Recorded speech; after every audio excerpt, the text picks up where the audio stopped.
We do have a number of elective programs available to our students in our juvenile court schools. We have classes such as languages, Spanish, sign language, CTE pathways. Many of them are online. The arts program, one of the reasons why we brought it in place was because of the need. To learn arts online, it's just different when you experience it in person.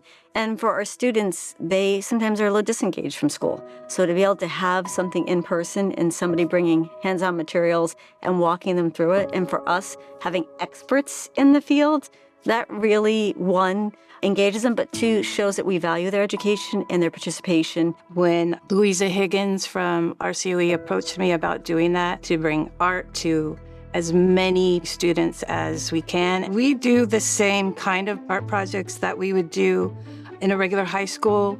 We're exploring other artists from around the world. The other day we were doing yarn painting based on Mayan culture. I never hear that it's tough.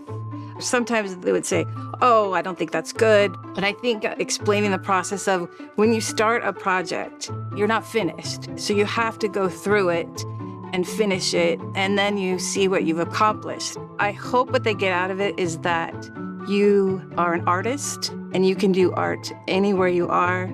And art's a way to communicate, to explore what your dreams are. It's about being one with yourself. The number one thing I try to connect with the students is their creativity and their ability to express themselves. I was really excited to get the opportunity to work with the youth and juvenile system. Initially, I didn't know if it was going to be different from other students I had worked with. I know that I had very challenging classes in the past, and so I knew I could handle it if it was challenging. But I didn't expect it to be as rewarding.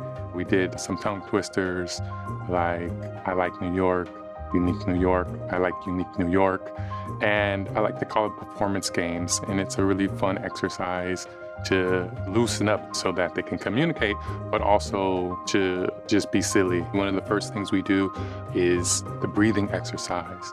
And it's not until the performance that I tell them the breathing exercise is a preparation tool for performance. And so all that's building confidence, how to articulate their voice, sing them, elevate their voices. When you have these students write love poems to their parents or caregivers and really open up, it's one of the kind of opportunities we get is to create a safe space for them to be vulnerable and to express themselves. Whether it be through poetry or the art or dance, they start to express themselves. Dancing is something that is like, a lot of times can feel like a self-serving thing. At first, I didn't think anyone was gonna wanna dance at all. The first unit was kind of rough. Like it was like a bunch of people just staring at me and I'm like, hey, you guys wanna get up and dance? So when I went to the second unit, they all got up and they just started jumping in there with me. The music that they listened to really dictated like what style they resonated with. Like a lot of kids nowadays love trap music or like drill music. So the things that they resonated with were like popping, because you can hit hard to like drill music. Or you have this style called Memphis Jukin, which is built completely around trap music. So like the stuff that they could relate to was easier for them to gravitate to, but just getting them to even step out there, I think is something that helped them get to that space of being able to express themselves more, realizing that you don't have to do it a certain way. Even if they didn't walk away like, I want to be a dancer now, there was something else that they walked away with. Our students struggle with expression. They bring a lot of trauma, and so they don't always have the healthiest way of expressing what they've gone through. So this gives them that opportunity to express it in a healthy way, and we really want to teach them those healthy skills. And so I think that's the best part about this program.